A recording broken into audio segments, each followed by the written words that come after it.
வணக்கம் மாணவர்களே. 11ஆம் வகுப்பு இயற்பியல்ல நம்ம போன கிளாஸ் வரைக்கும் சில 8வது யூனிட்ல பார்த்தீங்கன்னா சில இம்பார்ட்டண்ட்டான டாபிக்ஸ் வரிசையாக பார்த்தோம். So next week exam start ஆக போகுது.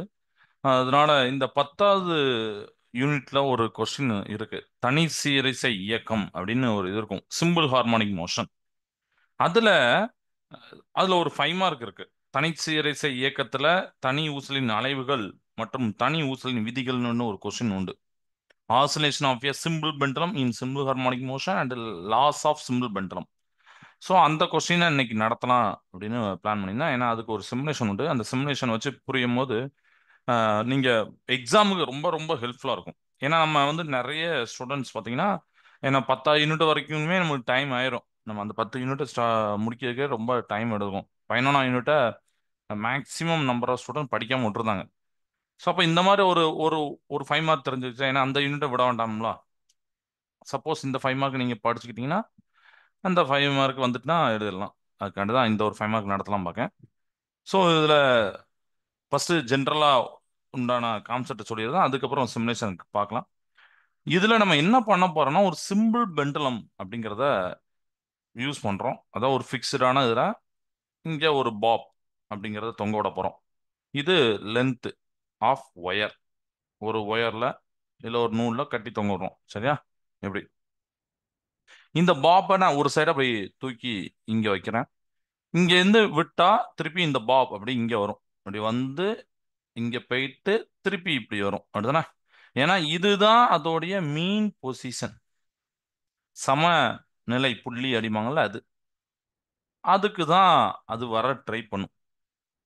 இந்த தனி ஊசலானது ஒரு சீரழிவு இயக்கத்தை மேற்கொள்ளும் ஒரு இயந்திரவியல் அமைப்பு அப்படின்னு சொல்லியிருக்காங்க. நீளமான கயித்துல அதுல நீங்க நிறையற்ற மீச்சு தன்மையற்றதாக கருதுங்க. இந்த இந்த நூலு இல்ல அந்த கயிறு அப்படின்னு சொல்றோம்ல, அதுக்கு பாத்தீங்கன்னா நிறை இருக்கக்கூடாது.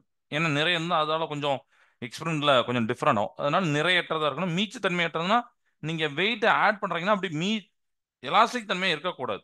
சரியா? இதெல்லாம் சொல்லியிருக்காங்க. இதுல எம் நிறை கொண்ட ஒரு ஊசல் குண்ட தொங்க விட்டுறீங்க. ஒரு முனையில தொங்க விடப்பட்ட நிலையில் மறுமுனையானது இந்த மாதிரி ஃபிக்ஸ் பண்ணியிருக்கீங்க. சரிங்களா? தாங்கியில் பொருத்தப்பட்டு போட்டுப்பாங்க. Suspended in one fixed stand அப்படின்னு போட்டுக்கலாம். ஒரு ஒரு ஈக்குலிபிரிய பொசிஷன்ல ஒரு சமநிலை புள்ளியில பாத்தீங்கன்னா இந்த தனி ஊசல் இப்படியே இங்கே இருக்கும். சரியா? இதுக்கப்புறம் நீங்க என்ன பண்ண போறீங்கன்னா, அப்படியே இது செங்குத்தாக கீழ் நோக்கிய நிலையில தொங்கிட்டு இருக்கும். இந்த சமநிலை புள்ளி தான் நடுநிலை புள்ளியும் நம்ம சொல்லுவோம். அப்படிதானே? இதை ஈக்குலிபிரியம் பொசிஷன் அப்படின்னு நம்ம சொல்லுவோம். ரைட்டா? ஏன்னா இதுதான் ஈக்குலிபிரியம் ஆர் மீன் பொசிஷன் அப்படின்னு சொல்லுவாங்க. சச் எ பொசிஷன் என்று கால்ட் மீன் பொசிஷன் ஆர் ஈக்குலிபிரியம் பொசிஷன் அப்படின்னு சொல்லியிருப்பாங்க. சரியா? அப்போ இதுல நாம இந்த யூனிட்ல ஃபுல்லாமே ஒரு வார்த்தையை கேள்விப்படுவீங்க. SHM அப்படின்னு சொல்லிட்டு ஒரு வார்த்தை, சிம்பிள் ஹார்மோனிக் மோஷன். தமிழ்ல பாத்தீங்கன்னா தனி சீரிசை இயக்கம். ஸோ தனி சீரிசை இயக்கம்னா என்னன்னா, ரொம்ப சிம்பிளா சொல்றேன். F is directly to -x. இதுதான். அதாவது ஒரு ஆப்ஜெக்டை இப்படி நீங்க, ஏன்னா இந்த சிம்பிள் ஹார்மோனிக் மோஷன் அப்படிங்கிறது ஒரு ஒரு ஸ்பெஷல் டைப் ஆஃப் ஆசிலேஷன் தான். சரிங்களா? நம்ம அலைவுகள் அப்படி படிச்சுக்கணும், அதுல ஒரு ஸ்பெஷல் டைப் தான். அப்போ நீங்க ஒரு ஆப்ஜெக்டை இப்படி டிஸ்பிளேஸ் பண்றீங்க. எக்ஸ்னா டிஸ்பிளேஸ்மெண்ட். எக்ஸ் இப்படி டிஸ்பிளேஸ்மெண்ட் பண்றீங்கன்னா ஃபோர்ஸ் என்ன பண்ணுனா அதை ட்ரை பண்ணி அந்த விசை அது என்ன ட்ரை பண்ணுனா இந்த மீன் பொசிஷன் நடுநிலை புள்ளிக்கு கொண்டு வர ட்ரை பண்ணும். அதே மாதிரி நீங்க இங்க தூக்குனீங்க, இங்க பார்க்கும், எப்படி பார்த்தாலும் பாருங்க ஆப்போசிட்ல வரும். அதனால தான் நம்ம மைனஸ் சைன் போடுறோம். இதுதான் சிம்பிள் ஹார்மோனிக் மோஷன். ரொம்ப சிம்பிளா நம்ம சொல்லிடலாம். தனிச்சிறை இயக்கம் அப்படின்னா ஃபோர்ஸ் இஸ் டைரக்ட்லி -x. இடப்பெயர்ச்சி விசை அப்படின்னு போட்டுக்கோங்க. இது கிளியர் ஆயிட்டா? ரைட். அப்போ இந்த பெண்டுலத்தை நீங்க கொஞ்சம் டிஸ்பிளேஸ் பண்றீங்க. கொஞ்சம் ஸ்மால் டிஸ்பிளேஸ், ரொம்ப அதிகமா பண்ணாங்க, ஏன்னா சில லாஸ் ஒபே ஆகாது. அதனால ரொம்ப ஸ்மாலான டிஸ்பிளேஸ்மெண்ட். உதாரணத்துக்கு இதுல நம்ம சிமுலேஷன் பார்க்கும்போது 30 டிகிரி 60 டிகிரி போட்டிருப்பாங்க. நம்ம ஒரு 30 டிகிரி எடுத்துக்கலாம். இவ்வளவுதான். இப்படி ஒரு பக்கத்துல எடுத்துக்கிறீங்கன்னா உங்களுக்கு எல்லாமே வேலிடா நல்லா தெரியும். 30 டிகிரி இந்த மாதிரி ஒரு சிறிய ஒரு இடப்பெயர்ச்சி தான் நம்ம பண்ண போறோம். அப்போ ஒண்ணு என்ன பண்ணும், அந்த ஊசல் குண்டானது முன்னாடி பின்னாடி முன்னாடி பின்னாடி, அதான் முன்னும் பின்ன இப்படி சரியா to and fro motion make பண்ணும். இந்த கயிறோட நீளம் பார்த்தீங்கன்னா எல். தனி ஊசலோட நீளம் எல் அடிமாங்க. இதுக்கும் தொங்கோட புள்ளிக்கும் ஊசல் குண்டோடைய ஈர்ப்பு மையத்திற்கும் இடைப்பட்ட தொலைவு ஆகும் அப்படின்னு ஒன்று சொல்லிப்பாங்க. சரிங்களா? தனி ஊசல் நீளம் என்பது தொங்கோடப்பட்ட புள்ளினா இது. ஓகேவா? அதுக்கும் ஊசல் குண்டோடைய ஈர்ப்பு மையம், அதாவது இந்த ஊசல் குண்டு இருக்குல்ல, இந்த ஊசல் குண்டோடைய ஈர்ப்பு மையம் அப்படின்னா சென்டர் ஆஃப் கிராவிட்டி. நம்ம 5th யூனிட்ல படிச்சிருப்போம். அதுக்கு உண்டான டிஸ்டன்ஸ் அப்படின்னு சொல்றாங்க. ஓகேவா? ரைட். இப்போ இந்த பாப், இந்த ஊசல் குண்டு இருக்கும் போது இதுல டூ ஃபோர்ஸஸ், இரண்டு விசைகள் ஆக்ட் ஆகுது. ஒன்னு என்னது அப்படின்னா நமக்கு நல்லாவே தெரியும் சார். எப்பவுமே பூமியில இருக்கும்போது ஒரு கிராவிடேஷனல் ஃபோர்ஸ் ஆக்ட் ஆகும் சார். Very good. சரியா? புவி ஈர்ப்பு விசை ஆக்ட் ஆகும். அந்த புவி ஈர்ப்பு விசை பார்த்தீங்கன்னா F is equal to MG. Vector போடணும்னா எஃப்க்கும் ஜிக்கும் போடணும், எம்முக்கு போடக்கூடாது. ஓகே, அதெல்லாம் நம்மளுக்கு தெரியும். விச் ஆக்ட்ஸ் வெர்டிகலி டவுன்வர்ட்ஸ், எப்போதும் செங்குத்தாக கீழ்நோக்கிய திசையில் செயல்படும். இது போக இன்னொரு விஷயம் என்ன சார்? யோசிச்சு பாருங்க. இன்னொரு விஷயம் என்ன இருக்கும்? தட் இஸ் டென்ஷன், இழுப்பு விசை. எதுல இருக்கும் பாத்தீங்கன்னா இந்த நூலுன்னு சொல்றோம்ல, ஸ்ட்ரிங், அதுல இருக்கும். which acts along the string to the point of suspension. Point of suspension தான் இது. இந்த இடத்துல அந்த இந்த டைரக்ஷனை நோக்கி அது இருக்கும். நமக்கு இதுவும் நமக்கு தெரியும். ஏன்னா இதெல்லாம் முன்னாடி படிச்சுக்கோம். டென்ஷன் ஃபோர்ஸ், செங்குத்து கூறு, தொடுவியல் கூறு அப்படிலாம் படிச்சுக்கோம். கயிற்றுக்கு செங்குத்தாக உள்ள கூறு, அதாவது வில்லோடைய தொடுகோட்டு திசையில் அப்படின்னு போட்டிருப்பாங்க. அதுதான் டென்ஷன் ஃபோர்ஸ். இன்னொன்று பார்த்தீங்கன்னா இழுவிசைக்கு நமக்கு சொல்லக்கூடிய ஈர்ப்பு விசை, ஈர்ப்பு விசை, அப்புறம் தொங்கவிடப்பட்ட புள்ளியை நோக்கி செயல்படக்கூடிய இழுவிசை. இந்த மாதிரி ஒன்று டி, இன்னொன்று எஃப். ஓகே, இந்த எஃப் விட்டுருங்க. இப்போ இந்த சாரி டீயை விட்டுருங்க. இப்போ நம்ம எஃப் பேச போறோம். எஃப் அப்படின்னா இங்க இருக்கு. பட் ஒரு தீட்டான்னு இருக்கும் போது எஃப் இரண்டு கூறுகளா பிரியும். முன்னாடி படிச்சிருக்கோம்னா ஈர்ப்பியல் விசை பார்த்தீங்கன்னா இரண்டு கூறுகளா பிரியும். கிராவிடேஷனல் ஃபோர்ஸ் ரெண்டு காம்பனன்ட்ஸா பிரியும். ஒன்னு வந்து பாத்தீங்கன்னா நார்மல் காம்பனன்ட், இன்னொன்னு பாத்தீங்கன்னா டான்ஜென்ட் காம்பனன்ட். இப்ப நார்மல் காம்பனன்ட்னா எப்படி இருக்கும்? It is along the string but it in opposite to the direction of tension. டென்ஷனுக்கு ஆப்போசிட்டா இருக்கக்கூடிய, அலாங் த ஸ்ட்ரிங்ல இருக்கக்கூடியது. ஸோ எஃப் ஏஎஸ் அப்படின்னு போட்டிருந்தேன். MG sine theta. இது வந்து நம்ம நார்மல் காம்பவுண்ட் பேசணும்னா ஃபர்ஸ்ட் காஸ் தீட்டா தான். அதுக்கப்புறம் தான் நம்ம சைடு வைஸ் காம்பவுண்ட் தான் சைன் தீட்டா. இது ஒண்ணு தமிழ்ல சொல்றேன். செங்குத்து கூறுமாங்க. கயிற்றின் வழியாக இழுவிசை ஏற்கனவே மேல இருக்கு. அந்த இழுவிசைக்கு ஆப்போசிட்ல எதிர் திசையில செயல்படும் கூறு, அதாவது புவியீர்ப்பு விசையோட ஒரு கூறு பார்த்தீங்கன்னா எஃப் ஏஎஸ் எம்ஜி காசிட்டா அப்படின்னு போட்டிருப்பாங்க. ஓகேவா? இன்னொன்னு பார்த்தீங்கன்னா தொடுவியல் கூறு. அது எங்க இருக்கும் பார்த்தீங்கன்னா இந்த ஸ்ட்ரிங்குக்கு பெர்பெண்டிகுலர் இருக்கும். That is perpendicular to string along the tangent direction of the arc of swing அப்படின்னு சொல்லிப்பாங்க. அது எங்க இருக்கும் அப்படின்னு பார்த்தீங்கன்னா இப்படி இருக்கும். சரியா? அப்படிமா ஆர்க் ஆஃப் ஸ்விங் அந்த இடத்துல இருக்கும். So this is F sine theta, this is F cos theta அப்படி போட்டலாமா? இது வந்து செங்குத்து கூறு, தொடுவியல் கூறு அப்படின்னு சொல்றோம். இது செங்குத்து கூறு, இது தொட்டுக்கிட்டு போறனால தொடுவியல் கூறு. கயிற்றுக்கு செங்குத்தாக உள்ள கூறு, அதாவது வில்லின் தொடுகோட்டு திசையில் அப்படி போடுறோம். வில்லுனா எங்க சார் இருக்குன்னா இந்த இது சொல்றாங்களா, இதுதான் ஆர்க்கு. இந்த ஆர்க்கோடைய தொடுவியல் தொட்டுக்கிட்டு போறது டேஞ்சன்ட், அதனால தான் அப்படி சொல்றாங்க எஃப் சைன் தீட்டா. இதை வந்து பாத்தீங்கன்னா FPS equal to MG sine theta அப்படின்னு சொல்லியிருப்பாங்க. ஏன் சார் பிஎஸ் ஏஎஸ் போட்டிருக்காங்க அப்படின்னு நீங்க நினைக்கலாம். தமிழ் ஸ்டூடெண்ட்டுக்கு பார்த்தீங்கன்னா அதுல போட்டிருக்க அதாவது எஃப்ஏஎஸ் நம்மளுக்கு என்னன்னு தெரியாது. பட் இங்கிலீஷ்ல வந்து பாத்தீங்கன்னா along the string perpendicular string, அதனால எஃப்ஏஎஸ் எஃப்இஎஸ் போட்டிருப்பாங்க. ஸோ தமிழ் ஸ்டூடெண்ட்டும் அதை அண்டர்ஸ்டாண்ட் பண்ணிக்கோங்க. எஃப்ஏஎஸ்னா இங்க எஃப்ஏஎஸ் எதை போடணும், எதுக்காண்டி எஃப்ஏஎஸ் போட்டாங்கன்னு நினைக்காங்க. அலாங் த ஸ்ட்ரிங், ஸ்ட்ரிங்குக்கு அலாங் த இருக்குல்ல, அதனால தமிழ்ல பாத்தீங்கன்னா கயிற்றின் வழியாக அப்படின்னு வரும். எஃப்இஎஸ்னா பெர்பெண்டிகுலர் டு ஸ்ட்ரிங், அதாவது கயிற்றுக்கு செங்குத்தாக, அதனால அந்த இங்கிலீஷ் டேமை போட்டிருப்பாங்க. இப்போ கிளியர் ஆயிருக்குன்னு நினைக்கிறேன். காசிட்டா சைன் இது நீங்க மாத்தி போட்டக்கூடாது. எஃப்ஏஎஸ்க்கு உள்ள சைன் தீட்டாவோ காசிட்டா அப்படி மாத்தி மாத்தி போட்டீங்கன்னா தப்பாயிரும். ஓகே, இப்போ இந்த கயிற்றின் வழியாக விசையோடைய செங்குத்து கூறு பார்க்குறோம். விசையோட செங்குத்து கூறு அப்படின்னு பார்த்தீங்கன்னா ரெண்டு விசை இருக்கு. ஒன்று வந்து பார்த்தீங்கன்னா டவுன்வர்ட் கிராவிடேஷன் ஃபோர்ஸ், கீழ் நோக்கிய புவியீர்ப்பு விசை. இன்னொன்று டென்ஷன் ஃபோர்ஸ் இருக்கா. ஸோ அந்த ரெண்டுத்தையும் நாம சொல்லணும். செங்குத்து கூறை மட்டும் நம்ம பேசுறோம், பெர்பெண்டிகுலர் காம்பனண்ட்டை மட்டும் பேசுறோம்.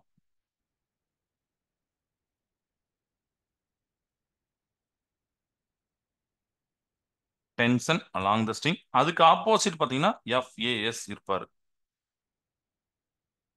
ஓகே, இதை போடலாம். பட் இந்த சைடு என்ன பண்ணும்?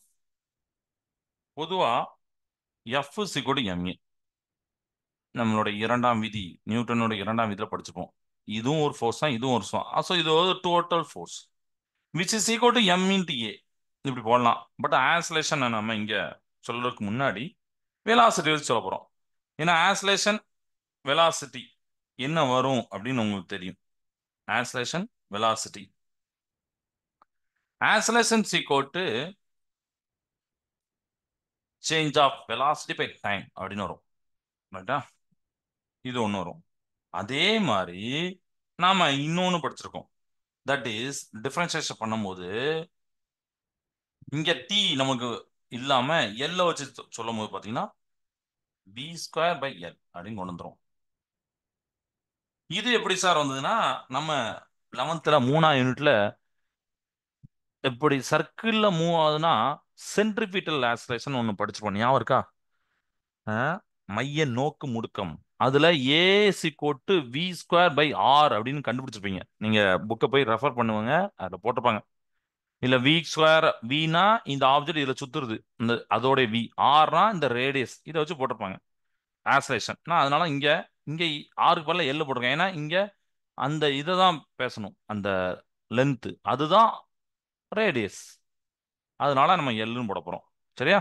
ஸோ அதனால தான் நம்ம இந்த இடத்துல எம்வி ஸ்கொயர் பை எல்லுன்னு வந்திருக்கும். விச் இஸ் என்னன்னு பார்த்தீங்கன்னா டோட்டல் ஃபோர்ஸ் இன் தட் செங்குத்து கூறு. சரியா? நார்மல் காம்பனோட அதுல வி என்பது ஊசல குண்டோடைய வேகம், திசை வேகம். சரிங்களா? ரைட். இப்போ எஃப்ஏஎஸ்னா நமக்கு தெரியும், இப்போ தான் பார்த்தோம். That is MG cos theta which is equal to MV square by L அப்படின்னு போட்டலாம். நாம் படத்தை உற்று நோக்கும்போது ஈர்ப்பியல் விசையின் தொடுகோட்டு கூறானது எப்பொழுதும் சமநிலை நோக்கி அமையும். அதாவது ஈர்ப்பியல் விசையானது ஊசகுண்டோடைய சமநிலை புள்ளியிலிருந்து அடைந்த இடப்பெயர்ச்சியின் எதிர் திசையில் அமையும். இந்த தொடுல் விசையே மீள் விசையாகும். தொடுல் விசையை நியூட்டனின் இரண்டாம் விதி மூலம் நாம் பெறலாம் அப்படின்னு ஒன்று சொல்லிப்பாங்க. அதாவது இது பார்த்தீங்கன்னா அலாங் த ஸ்ட்ரிங், இது போக பெர்பெண்டிகுலர் ஸ்ட்ரிங் இருந்தது. அது வந்து பார்த்தீங்கன்னா நீங்க ஆப்ஜெக்ட் எங்க கொண்டு போறீங்களோ அதுக்கு ஆப்போசிட்டா ஆக்ட் ஆகி ஈக்குலிபிரியம் பொசிஷன், அந்த சமநிலை புள்ளி நடுநிலை புள்ளிக்கு வரும். அதனால அந்த விசையை, தொடு விசையை மீள் விசை, ரீஸ்டோரிங் ஃபோர்ஸ் அப்படின்னு கூட சொல்லுவாங்க அப்படின்னு சொல்லியிருக்காங்க. அவ்வளவுதான். ரைட். இப்போ அதை நம்ம நியூட்டனுடைய இரண்டாம் விதி மூலம் எடுக்க போறோம். ஸோ அதுக்கு இது முடிச்சாச்சா? இப்போ அதை எடுக்க போறோம். அது எப்படின்னா, பொதுவா எம்ஏ அப்படின்னு போடுறதுக்கு பதிலாக டிஸ்பிளேஸ்மெண்ட் வச்சு போட்டாங்கன்னா டி ஸ்கொயர் எஸ் வச்சு போடுங்க. ஞாபகம் இருக்கா? டிஸ்டன்ஸை டபுள் டைம் டிஃபரன்ஷியேட் பண்ணா வெலாசிட்டி, அதனால தான் இப்படி போட்டிருக்கோம். அது ஆசலேஷன் முடுக்கம், அதனால இதை போட்டிருக்கோம். Plus FES which is equal to 0 அப்படின்னு போட்டிருப்பாங்க. ஏன் அப்படின்னா இந்த ரெண்டு ஃபோர்ஸும் என்னது அலாங் த, அதாவது அந்த ஆர்க்ல பெர்பெண்டிகுலர் இருக்கக்கூடியது. அதுக்கப்புறம் அந்த டவுன்வர்டு டைரக்ஷன்ஸ், அதனால எம்ஏன்னு போட்டிருக்கோம். ஆசலேஷன் 0 போட்டிருப்பாங்க. சரிங்களா? ஓகே. இப்போ இதுல இருந்து நம்மளுக்கு வந்து பாத்தீங்கன்னா M D square S by DD square which is equal to FES அங்க வந்துடும். எஃப்இஎஸ்னா MG sine theta. So MG sine theta அப்படின்னு போட்டுக்கலாம். இதுல எஸ்ங்கிறது ஊசகுண்டுடைய இடப்பெயர்ச்சி, இது வட்ட வழியாலேயே அளவிடப்படுகிறது அப்படின்னு போட்டுப்பாங்க. எஸ் அப்படிங்கிற என்ன அப்படின்னு பார்த்தீங்கன்னா which is distance, nothing but distance தான். அதாவது டிஸ்டன்ஸ் தான் இந்த இடத்துல பொசிஷன் ஆஃப் த பாப் அப்படின்னு சொல்றோம். அண்டு எஸ், இப்போ இந்த மாதிரி ஒரு சர்க்கிள் இருந்ததுன்னா இது எல் அப்படிதானே? இப்போ இங்க இருந்து இந்த பிக்சடு பொசிஷன் உண்டான டிஸ்டன்ஸ் பார்த்தீங்கன்னா தீட்டா. ஏன்னா ஃபர்ஸ்ட் ஈக்குலிபிரியம் பொசிஷன்ல வந்து சம் டிஸ்டன்ஸ் போயிருக்கு அப்படின்னா அது தீட்டா பொசிஷன்ல இருக்கு. இந்த லென்த் எல் அல்லது ஆரம் ஆறும் போட்டிருப்பாங்க. இந்த டிஸ்டன்ஸ் கவர் பண்ணியிருக்கதான் எஸ்ன்னு போட்டிருப்பாங்க. அப்படிதானே? அந்த எஸ் தான் நம்ம சொல்றோம். ஆர்க் லென்த் அப்படின்னு சொல்றோமா? எஸ் அப்படிங்கிறது என்னன்னு பார்த்தீங்கன்னா ஊசல் குண்டுடைய இடப்பெயர்ச்சி, ஆர்க் லென்த். ஸோ எஸ் தேவைன்னா இந்த ரெண்டு மல்டி பண்ணலாம், நமக்கு அதுவும் தெரியும். ரேடியஸ் இன்ட்டு ஆங்கிள் ரெண்டு மல்டி பண்ணா எஸ் வந்துடும். இதை ஏன் சார் சொல்றோம் அப்படின்னா இந்த இடத்துல போடுறக்காண்டி. ஓகேவா? ஏற்கனவே இங்க எம் கேன்சல் பண்ணி விட்டுருங்க ஃபர்ஸ்ட். ஏன்னா ஒரே பாபுக்கு தான் இது பண்றோம், ஒரே ஊசல் குண்டு தான், அதனால அதை விட்டுறலாம். ஸோ இதை நீங்க டபுள் டைம் இன்டகிரேட் பண்ணுங்க. டபுள் டைம் டி ஸ்கொயரை பொறுத்து. அப்ப இந்த இடத்துல எது மாறும் பார்த்தீங்கன்னா எல்லு மாறாது, தீட்டா மட்டும் மாறும். ஏன்னா எல்லு எல்லாத்துக்கும் ஒன்னாவது வரும், பட் தீட்டா மாறும், அதுவும் டபுள் டைம் போடுவோம். கரெக்டா? ஸோ அதனால இந்த இடத்துக்கு பதிலாக இதை நான் போட போறேன். ஸோ இந்த இதை எடுத்துறேன். எடுத்துட்டு இதை போட போறேன். L d square theta by DD square அப்படின்னு சொல்லிட்டு. இது கிளியர் ஆயிட்டா? இப்போ அடுத்து பார்த்தீங்கன்னா இந்த எல்ல இங்க கொண்டு வந்துடுறேன், இதை மட்டும் இங்க வச்சுக்கிறேன். அப்ப எல்ல கொண்டு வந்தா இப்படி வந்துடும், ஜி பை எல் அப்படின்னு வந்துடும். இதுல d theta square by DD square அப்படின்னா நம்மளுக்கு தெரியும், ஒரு இரு தடவை நம்ம ரெண்டு மட்டும் பண்ணிருக்கோம் டிஃபரன்சியேஷன். அப்படிதானே? மேற்கண்ட வகைக்கெழு சமன்பாட்டில் சைன் தீட்டா இருப்பதனால் இச்சமன்பாடு நேர்போக்கற்ற சமன்பாடு, இரண்டாம் வரிசை உருப்படித்தான சமன்பாடு அப்படின்னு சொல்லிப்பாங்க. புரியுதா?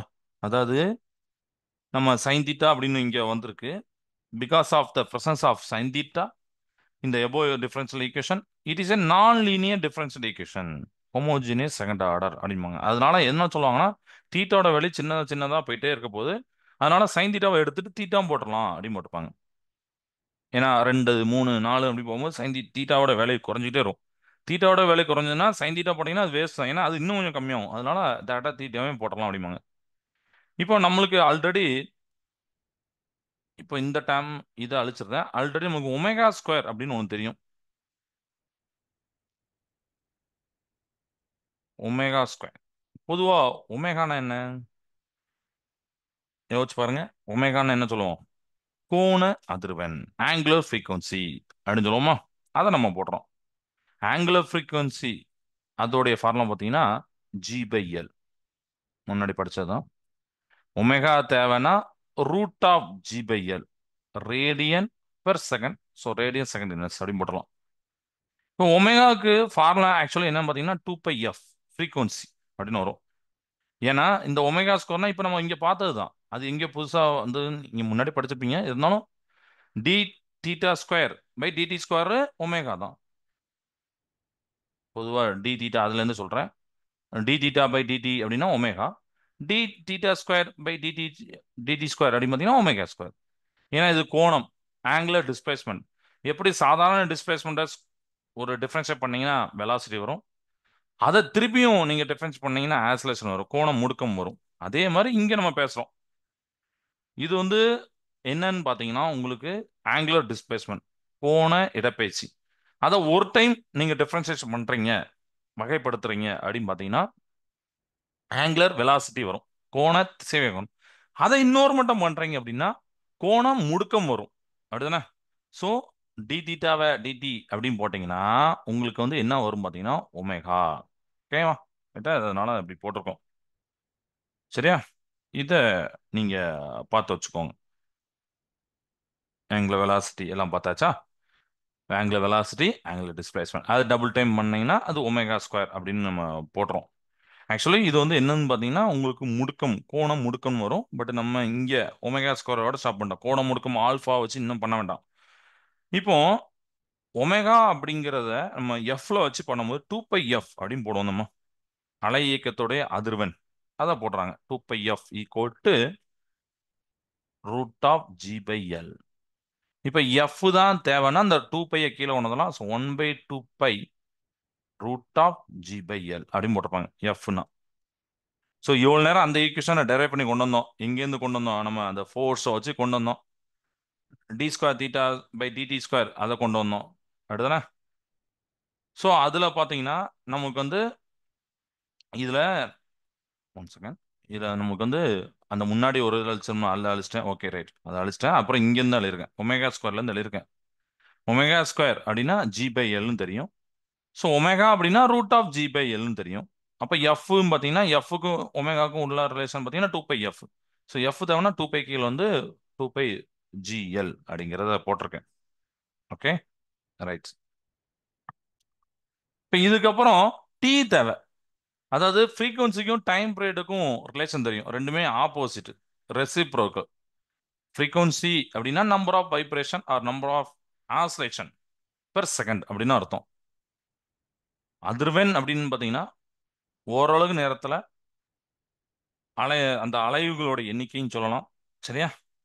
அலைவுகளோட எண்ணிக்கையும் சொல்லலாம், இல்லை வைப்ரேஷன் அதிர்வுகளோட எண்ணிக்கையும் சொல்லலாம். ஓகே. அப்போ எஃப் அப்படின்னா இங்கே நம்ம என்ன படிச்சோம்னா 1/2π√of G/Lன்னு படித்தோம். அப்போ டி தேவைன்னா இதை ரெசிப்ரோக்கல் எடுக்கணும். ரெசிப்ரோக்கல்னா 1/2π 2π மாறும். இந்த ரூட்ல வந்து L/G மாறிடும். செகண்ட் டைமுக்கு செகண்ட், ஃப்ரீக்வன்சிக்கு செகண்ட் இன்வெர்ஸ்னு ஒரு யூனிட் இருக்கு, இன்னொரு யூனிட் பார்த்தீங்கன்னா ஹெட்ஸ். இந்த ரெண்டு யூனிட் இருக்கு. ரைட்டா? அப்போ இதுல இருந்து என்ன தெரியும் பார்த்தீங்கன்னா டைம் ரேட் லென்த்தை பொறுத்து சேஞ்ச் ஆகுது, ஜியை பொறுத்து சேஞ்ச் ஆகுது. லென்த்தை பொறுத்து சேஞ்ச் ஆகும்போது பார்த்தீங்கன்னா நேர் விகிதத்தில் இருக்கு, டைரக்ட்லி பர்சனலா இருக்கு. ஜிக்கு பார்த்தீங்கன்னா எதிர்த்தகல இருக்கு. பாத்தீங்களா? அதை நம்ம பார்ப்போம். ஜியை கூட்டும் போது அப்போ இங்க என்ன அர்த்தம்னா length increases, T increases. G increases, T decreases அப்படிங்கிறத நம்ம இங்க எடுத்துக்கணும். இதை நம்ம செக் பண்ண போறோம். இதுதான் முடுக்கத்தின் விதி, நீளத்தின் விதியும் போட்டிருப்பாங்க. லாஸ் ஆஃப் பெண்டுலம் அதுல போட்டிருப்பாங்க பாருங்க. Law of length, law of oscillation. இது போக டிபெண்டே இல்லாதது, அதாவது எந்த காரணியும் சாராது பாத்தீங்கன்னா அந்த பாப் குண்டோடைய மாஸ், இதையும் நம்ம பார்க்க போறோம். மாசை நீங்க மாத்தினா அதெல்லாம் பிரச்சனையே இல்லை, லென்த் தான் முக்கியம், அது தெரியும். ஊசகுண்டோடைய நிறை முக்கியம் இல்லை, அலைகளுடைய வீச்சு அப்படின்னு சொல்லிப்பாங்க. அலைகளோட வீச்சுனா நீங்க ஒரு பொசிஷன் இருக்கீங்கன்னா அது எங்கனாலும் எடுக்கலாம். ஒருத்தர் பக்கத்துல எடுக்கலாம், 40 எடுக்கலாம், ஒருத்தர் 30 எடுக்கலாம். அந்த அலைவுகள் அதாவது சிறிய கோணம் இடப்பெச்சு தான் பார்க்கணும். சிறியதா உள்ள பார்க்கணும், ரொம்ப பெருசுன்னா அது வேற மாதிரி ஆயிரும். அதனால சிறிய கோண இடைவெளியில அலைகளுடைய வீச்சு, அதுவும் பார்த்தீங்கன்னா ஆம்பிளிடியூடுமாங்க. ஆம்பிளிடியூடும் உங்களுக்கு வந்து டிபெண்ட் ஆகாது இந்த டைம் பீரியடுக்கு. சரியா? இதெல்லாம் நம்ம பார்க்க போறோம். ஓகேவா? சரி, இப்போ நம்ம அந்த சிமுலேஷனுக்குள்ள போகலாம்.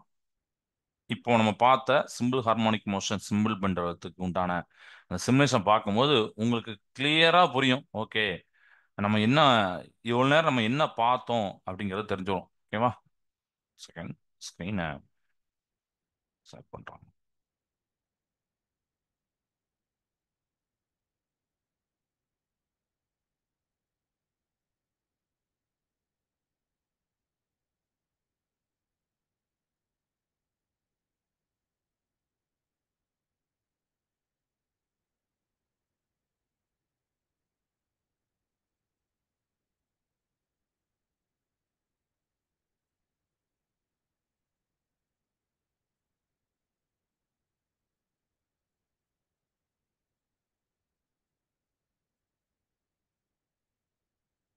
Okay, right.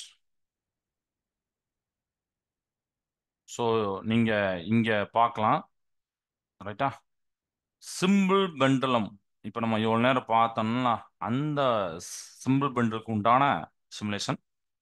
இதுல பாருங்க, கீழே பாப் ஊசல் குண்டு தொங்குது. சைடில் velocity, oscillation, ruler, stop watch, period, timer அப்படின்னு போட்டிருப்பாங்க. இங்கே லென்த் இவர் தான் ரொம்ப முக்கியம். மாஸ் அவர் டிபெண்டே வர மாட்டாரு. கிராவிட்டி ரொம்ப ரொம்ப முக்கியம். ஃப்ரிக்ஷன், ஃப்ரிக்ஷன் கொடுக்கறதுனால டேம்டு ஆசிலேஷன் அப்படிங்கிறது உங்க பின்னாடி ஒன்று கொடுத்துருப்பாங்க உங்க புக்கில் பார்த்தீங்கன்னா, டேம்டு ஆசிலேஷன் அப்படின்னு சொல்லிட்டு அதை நீங்க இங்க செக் பண்ணி பார்த்துக்கலாம். டேம்டு ஆசிலேஷனா தடை உரு அலைவுகள் அப்படின்னு போட்டிருப்பாங்க. அதையும் நம்ம இதுல செக் பண்ணி பார்க்கலாம். சரி, ஓகே. இப்போ நம்ம இந்த லாஸ் ஆஃப் சிம்பிள் பண்டலத்தை செக் பண்ணி பார்ப்போமா?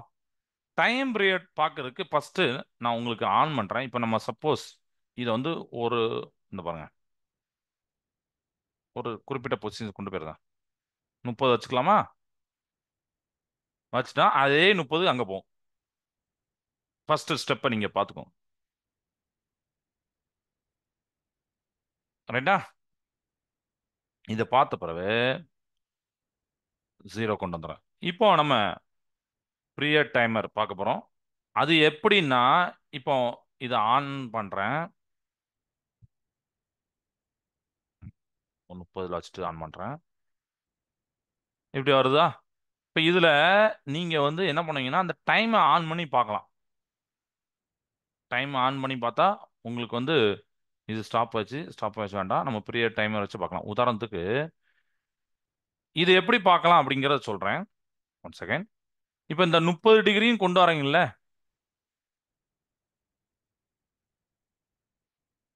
இப்போ ஆன் பண்ணோடனே இந்த சைடு போயிட்டு இந்த சைடு வரும். திருப்பி இந்த 30 இந்த பொசிஷன் வரும். அதுதான் ஒன் ஆசிலேஷன். அந்த ஒன் ஆசிலேஷனுக்கு எவ்வளோ டைம் எடுக்குன்னு பாருங்க. பார்த்துட்டு அது வந்து ஒன் ஆசிலேஷன் இந்த லென்த்துக்கு 0.70 மீட்டருக்கு எவ்வளோ எடுத்திருக்குன்னு பாருங்க. அதுக்கப்புறம் வேற லென்த்தை சேஞ்ச் பண்ணி பார்க்கலாம். ஓகேவா? இது புரிஞ்சுதா? நான் அதை உங்களுக்கு வந்து சைடில் போர்டில் அதை நோட் பண்ணுறேன்.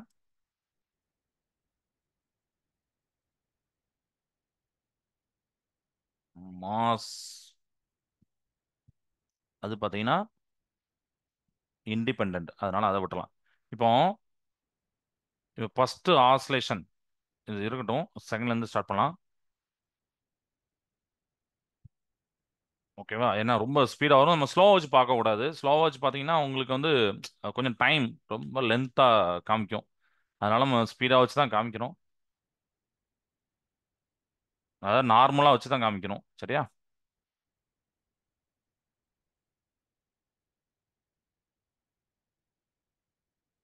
ஓகே. இப்போ உங்களுக்கு நான் டைம் ஆன் பண்ணி காமிச்சிருக்கேன். பட் நீங்கள் அந்த பார்த்துக்கோங்க எந்தெந்த இடத்துல இருந்து ஸ்டார்ட் ஆகுது.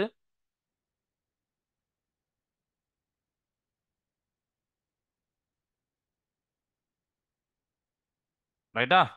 இதுவும் ஒரு ஒன் ஆசிலேஷன் தான். அதாவது மீன் பொசிஷன்ல இருந்து ஒரு எண்டு எக்ஸ்ட்ரீம் பொசிஷன் போகும். அங்கேருந்து திருப்பி இந்த சைடு எக்ஸ்ட்ரீம் பொசிஷன் வரும், திருப்பி மீன் பொசிஷன் வரும். இது ஒன் ஆசிலேஷன். ஒன்று அந்த எக்ஸ்ட்ரீம் பொசிஷன் போயிட்டு திருப்பி எக்ஸ்ட்ரீம் பொசிஷன் வர பார்க்கலாம், இல்லைன்னா அந்த மீன் பொசிஷன் பார்க்கலாம். ஸோ இங்கே நம்மளுக்கு பார்த்தீங்கன்னா 0.70 மீட்டர். அதுல பீரியட் எவ்வளோ வந்திருக்கு பார்த்தீங்கன்னா 1.70 செகண்ட். நம்ம அதை மட்டும் எடுத்துக்கலாம். இது கிளியர் ஆயிட்டா? இதை பார்த்து வச்சுக்கோங்க. இப்போ நான் என்ன பண்றேன்னா லென்த்தை சேஞ்ச் பண்றேன். இப்போ பாருங்க, 0.90ன்னு வைக்கிறேன், இல்லைன்னா 0.8 எதுனா வைக்கலாம். 0.8980 வச்சுக்கலாம்.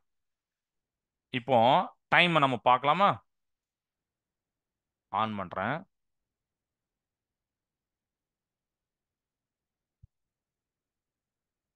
ரைட். இப்போ டைமை பாருங்க. நான் ஒரு ஆசிலேஷன் எடுத்துக்க பாருங்க, 1.8. சார் கூடி இருக்கு. எஸ், அதுதான் நம்ம பார்த்தோம். 0.80 மீட்டர்ல 1.82 செகண்ட் அப்படின்னு. இதை மாதிரி நீங்க அப்படியே நிறைய இது பார்க்கலாம். அடுத்தடுத்து இதுக்கு பார்க்கலாம். திருப்பி லென்த்தை நீங்க டிக்ரீஸ் பண்ணி பார்க்கலாம். உதாரணத்துக்கு இப்போ லென்த்தை டிக்ரீஸ் பண்ணி பார்ப்போம்னா வாங்க, கம்மி பண்ணிட்டேன். கம்மி பண்ணிட்டு நான் ஆன் பண்றேன். ஆன் பண்ணிட்டேன். இப்போ ஒரு ஆசிலேஷனுக்கு அவங்க ப்ரீயர் டைமர் ஃபிக்ஸ் பண்ணிட்டாங்க. நம்ம அந்த கோடை வச்சே கண்டுபிடிச்சிடலாம். 1.58. பாத்தீங்களா? நான் லென்த்தை கம்மி பண்ணியிருக்கேன். 0.60க்கு 1.58. அப்போ length increases, time period also increases. அந்த ஒன் ஆசிலேஷனை மேக் பண்றதுக்கு அதுதான் நம்ம எவ்வளோ நேரம் நம்ம பார்த்தோம் ஃபார்முலால. டி சி கோட்டுன்னு பார்த்தோம்ல. Length decreases, time period also decreases. Okay sir, இது கிளியர் ஆயிடுச்சு. இது கண்டிப்பா உங்களுக்கு கிளியர் ஆயிருக்குன்னு நம்புறேன். 1.58 செகண்ட். ஓகே. இப்போ இந்த மாசை சேஞ்ச் பண்ணி பார்ப்போமா? இப்போ 1 kgன்னு இருக்கு ஃபிக்ஸ்டா. ஃபர்ஸ்ட் அவங்க வச்சிருப்பாங்க. நான் மாசை குறைக்கிறேன், கூட்டுறேன்.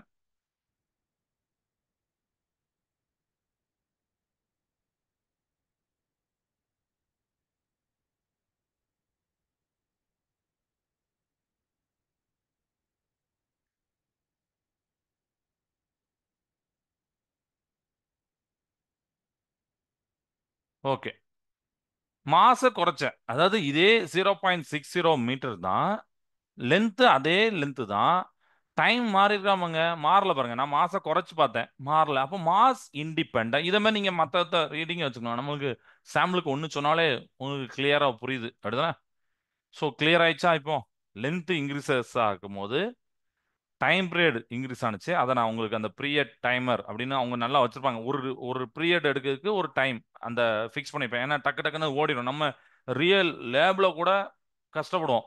லேப்ல என்ன பண்ணுவாங்க அப்படின்னா, அந்த டைமர் ஆன் பண்ணும்போது டக்குன்னு அது அந்த மீன் பொசிஷன் பார்த்து ஸ்டாப் பண்ணணும். இல்லன்னா கொஞ்சம் 2, 3 செகண்ட் போயிரும். 2, 3 செகண்ட் இல்ல. ஆக்சுவலி 20 செகண்ட், 30 செகண்ட் கொஞ்சம் இன்கிரீஸ் ஆயிரும். பட் இங்க நல்ல ஒரு சிமுலேஷன் சூப்பரா வச்சிருப்பாங்க. ப்ரீ டைம்னா ஒன் ஆசிலேஷனை மேக் பண்றதுக்கு டைமை ஃபிக்ஸ் பண்ணிரும். டக்குன்னு ஃபிக்ஸ் பண்ணிரும். 1.58 அப்படின்னு வந்துருது. அப்ப நான் மாசம் இன்க்ரீஸ் பண்ணி பார்த்தேன். ஒரு சேஞ்சஸ் இல்ல.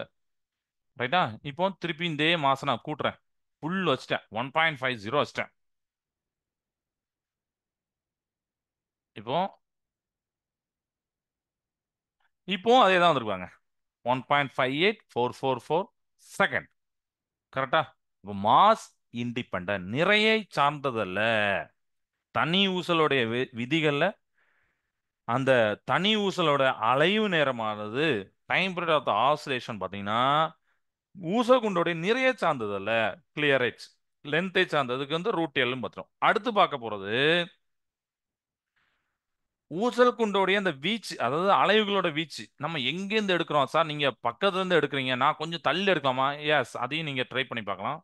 இப்போ உதாரணத்துக்கு நான் வந்து ஃபர்ஸ்ட் ஜீரோ கொண்டு வந்துடுறேன். ஜீரோ கொண்டு வந்துட்டு இப்போ நான் 30 வச்சேன்னா 0.60 இருக்கட்டும். 1.58 செகண்ட் வந்துச்சு. நான் 30ல் வச்சேன் சார். நான் கொஞ்சம் அதிகமாக வச்சு பார்க்கட்டா?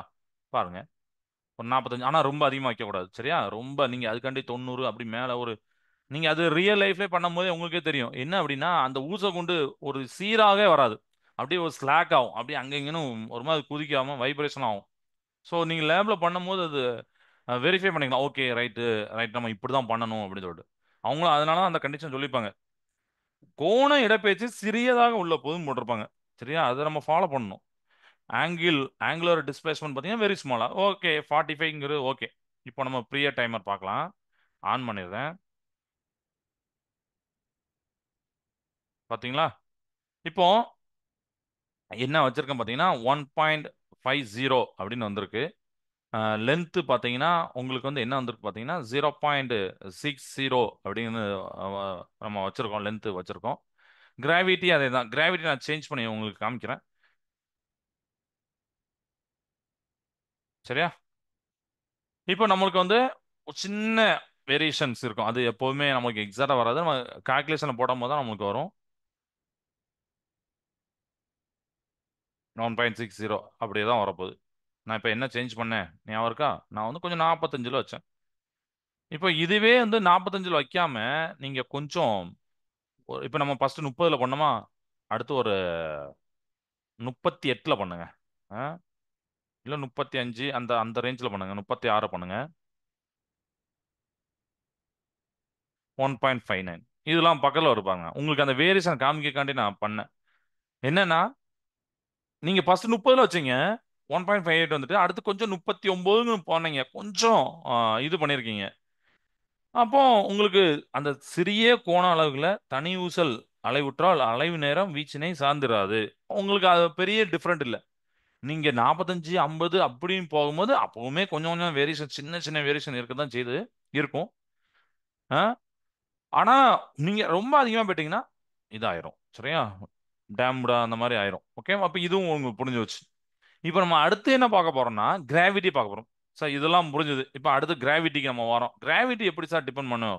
இப்போ நம்மளுடைய லாஸ்ல என்ன பார்த்தோம்? முடுக்கத்தோட விதியில gravity increases time rate decreases. இப்போ இவ்வளவு நேரம் நம்ம பார்த்ததெல்லாம் எர்த்துல பார்த்தோம். ரைட்டா? இப்போ எர்த்துல பார்க்கறதுக்கு நான் ஃபர்ஸ்ட் இருந்தே எடுக்கிறேன். 0.60 எடுத்துக்கிறேன். மாஸ் 1.50 அது எடுத்துக்கிறேன். நான் 30ல் வைக்க போறேன். 30ல் வச்சு நம்ம செக் பண்ணாதான் ஒரு நல்ல ஒரு ஒரு ரெஃபரன்ஸ் பாயிண்டா வருது. நான் கிராவிட்டி இவ்வளோ பார்த்தேன். கிராவிட்டிக்கு நீங்க 1.58 பார்த்தீங்க. கிராவிட்டியை நம்ம சேஞ்ச் பண்ணுமா? 12க்கு போயிட்டு 13 ரொம்ப அதிகமாக உடனே வச்சுறாங்க. சின்ன சின்னல வச்சு பாருங்க.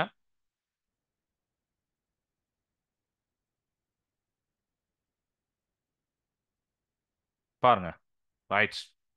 இப்போ நீங்க கிராவிட்டியை இன்க்ரீசஸ் பண்ணீங்க. டைம் ரேட் டிக்ரீஸ் ஆகணும். அதுவும் ஆயிருக்கு பாருங்க. 1.32 தான் வந்திருக்கு பாருங்க. ஜியை மாற்றும் போது 1.32 அதே தான். நான் எதுவுமே மாத்தல. லென்த்தை மாத்தல. மாசு நீங்க மாத்தலாம் மாத்தட்டும், அது ஒன்றும் பிரச்சனை இல்லை. அது எந்த வித வேரியேஷன் ஆகாது.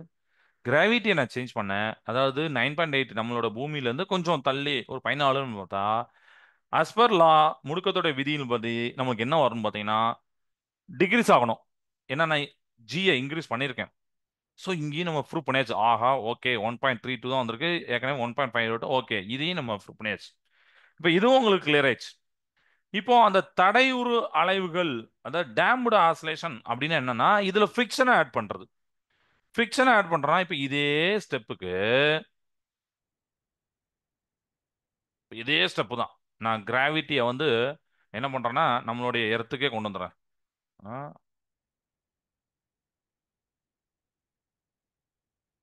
எர்த்துக்கே கொண்டு வந்துடுறேன்.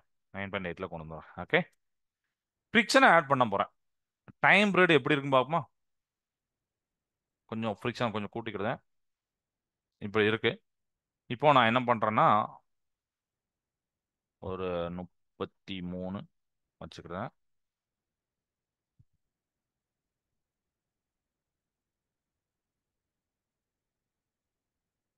என்ன நடந்திருக்கு நீங்க பாருங்க. என்ன நடந்திருக்கு? நம்ம பீரியட் இப்போ பார்க்க போறது கிடையாது. பீரியடை பார்க்கறதுக்கு நம்ம எப்படி பார்த்தாலும் அதே தான் வரப்போகுது, 1.58. அது பிரச்சனை இல்லை. ஆனால் கொஞ்ச நேரத்தில் அப்படியே நீங்க பார்த்துட்டே இருங்க, என்ன நடக்குன்னு பாருங்க.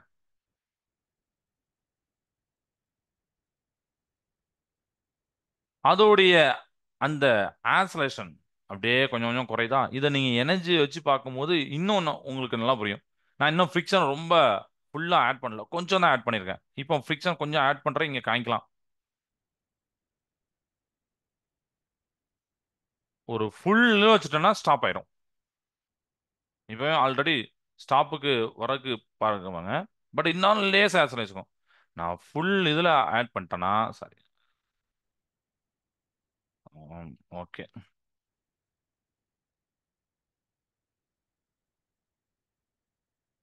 வந்துட்டா? ரெஸ்ட்டுக்கு வந்துட்டு பாருங்க. ஸோ இதுதான் டேம்டு ஆசிலேஷன். தடை உரு அலைவுகளை நம்ம பின்னாடி சொல்லியிருப்பாங்க. ஊசல் ஆடிக்கொண்டு இருக்க போது நீங்க என்ன பண்றீங்கன்னா அலையோட வீச்சு மாறலி எனவும், நம்ம இப்போ பார்த்த ஆம்ப்ளிடியூட் அது ஆற்றல்லாம் மாறாத எனவும் நம்ம வச்சுக்கொள்கிறோம்.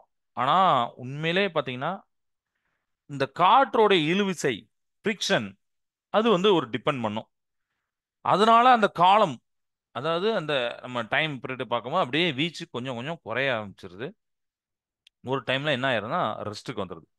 ஸோ இதை வந்து டெமோல சொல்லியிருக்கேன். இங்க நீங்க அங்க வீட்டில் போய் அந்த தடையுறு அலைகள் டேம்டு ஆசோலேஷன்ல பாருங்க. ஆசோலேஷன் தான் சிம்பிள் பெண்ட்ரம் சொல்லியிருப்பாங்க. அதுல அந்த எனர்ஜி அப்படியே டிஸ்பிளேஸ்மெண்ட் அப்படியே கொஞ்சம் கொஞ்சமா குறையும். நம்ம இது இன்க்ரீஸ் பண்ணும்போது ஃப்ரிக்ஷனை இன்க்ரீஸ் பண்ணும், உராய்வை குறைக்கும் போது, உராய்வை கூட்டும் போது உங்களுக்கு வந்து என்ன ஆகுதுன்னா அப்படியே நம்மளும் பார்த்தோம்ல கொஞ்சம் கொஞ்சமாக கூட்டும் போது அப்படியே அதோடைய அந்த டிஸ்பிளேஸ்மெண்ட் அப்படியே வந்து கொஞ்சம் கொஞ்சமாக குறைஞ்சுது. இது ஆட்டோமேட்டிக்காக பொதுவாக குறையுமா சார்னா கண்டிப்பாக குறையும். பட் ஃபிக்ஷனை ஆட் பண்ணும்போது இன்னும் கொஞ்சம் ஸ்பீடாக குறையும் அப்படிங்கிறது. இது கிளியர் ஆயிட்டா? ரைட். இப்போ அடுத்து பார்த்தீங்கன்னா ஆற்றல் அப்படிங்கிற எனர்ஜியை நம்ம பார்க்க போகிறோம்.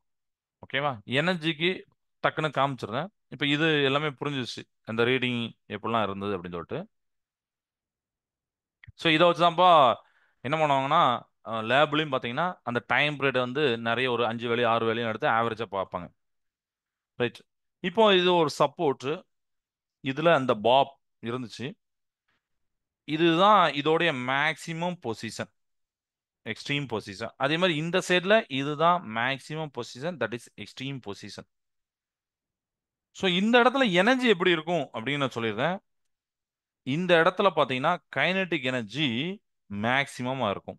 தட் இஸ் வெலாசிட்டி இங்க மேக்சிமம் இருக்கும். Velocity maximum, kinetic energy maximum. Potential energy பார்த்தீங்கன்னா ஜீரோவா இருக்கும். இந்த இடத்துல பொட்டன்ஷியல் எனர்ஜி மேக்சிமமா இருக்கும், கைனெட்டிக் எனர்ஜி ஜீரோவா இருக்கும். பொட்டன்ஷியல் எனர்ஜினா எம்ஜிஹெச்.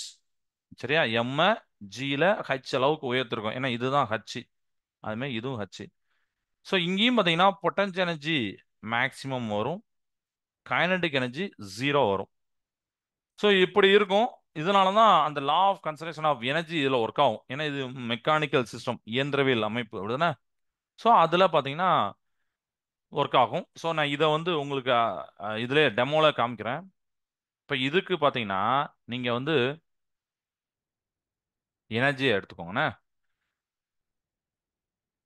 இப்போ எனர்ஜியை கிராஃப் எடுத்துட்டு இதை வந்து இப்போ இப்படி இன்க்ரீஸ் பண்ணுறீங்க. ஜஸ்ட் காமிக்கிறேன். 35. நான் சொல்லணும் extreme position. Potential energy maximum இருக்கு பாருங்க. இந்த சைடில் பாருங்க. நிலையாற்றல் தமிழ்ல இயக்காற்றல் 0வா இருக்கு. இதை ஆசிலேட் பண்றேன். ஸ்லோவா காமிக்கிறேன். நீங்க அப்படியே கிராஃபிக் ஸ்லோவா பாருங்க. Extreme position potential energy maximum. கீழே மீன் பொசிஷன் வரும்போது கைனடிக் எனர்ஜி மேக்ஸிமம். இயக்காற்றல் மேக்ஸிமம் இருக்கு பாருங்க. எக்ஸ்ட்ரீம் பொசிஷன்ல இப்படி இருக்கு. ஸோ ரெண்டுமே கூடி குறைஞ்சு வரும். ஸோ டோட்டலாக பார்க்கும்போது டோட்டல் எனர்ஜி கன்சர்வ்டாக இருக்கும். மாறாமல் இருக்கும். அதான் ஆற்றல் மாறாத விதி. அதை நம்ம இங்கே செக் பண்ணலாம். தெரியுதா? இப்போ ஈக்குலிபிரியம் பொசிஷன் நான் வைக்கிறேன் பாருங்க. ஈக்குலிபிரியம் பொசிஷன் தான் கைனடிக் எனர்ஜி நான் இன்னும் வரல. அதனால கொஞ்சோண்டு இருக்கு. ஓகே.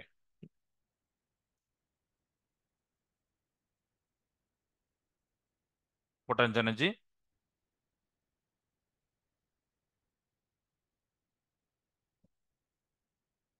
அப்புறம் திருப்பி கீழே வரும்போது பாருங்க.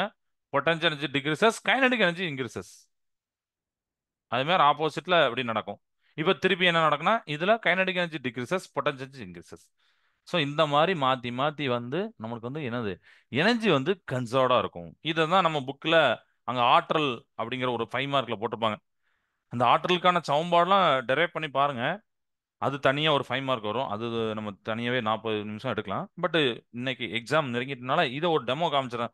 ஓகே எனர்ஜி எங்கெல்லாம் கூடுது எங்கெல்லாம் குறையுது அப்படின்னு ஒரு சின்ன ஒரு ஒரு பாயிண்ட் மட்டும் இப்போ கிடச்சிச்சு. அதுக்கப்புறம் நீங்கள் உள்ளவே பாருங்க அது எப்படி புரியுதுன்னு. ஓகேவா? இதுதான் இன்னைக்கு டாபிக். ஸோ இதை வச்சு உங்களுக்கு நல்லா புரிஞ்சிருக்கும். ஸோ ஃப்ரிக்ஷனை ஆட் பண்ணி காமிச்சேன். கிராவிட்டியை சேஞ்ச் பண்ணி காமிச்சேன். டைம் பீரியட் உங்களுக்கு சேஞ்ச் ஆனிச்சு. கிராவிட்டியை டிக்ரீசஸ், டைம் பீரியட் இன்க்ரீசஸ். அப்படிதானே? நம்ம அதை பார்த்தோம். கிராவிட்டியை இன்க்ரீஸ் பண்ணா டைம் பீரியட் டிக்ரீஸ் ஆனதை பார்த்தேன். மாசை சேஞ்ச் பண்ணி பார்த்தேன். நிறை ஒரு சேஞ்சஸ் இல்லை. அந்த பாப் அதனால அந்த அலைவுற நேரத்தில் எந்த வித டிஃப்ரெண்ட் இல்லை. ஆனால் லென்த் ரொம்ப ரொம்ப முக்கியம். நீங்கள் லென்த்தை இன்க்ரீஸ் பண்ண டைம் பீரியட் இன்க்ரீஸ் ஆனிச்சு. 0.70ல் ஒரு 1.45 செகண்ட் எடுக்குதுன்னா 0.80ல் இன்னும் கொஞ்சம் ஒரு 1.58 1.60 அந்த மாதிரி சம்திங் இருக்கு. இதெல்லாம் நம்ம பார்க்குறோம். அது மாதிரி ஆஸ்லேஷன் வெலாசிட்டி நான் ஆல்ரெடி வெலாசிட்டின்னு சொல்லிட்டேன். சப்போஸ் நீங்கள் வந்து இதை ஆன் பண்ணுறீங்க அப்படின்னா வெலாசிட்டி சொன்னேன்.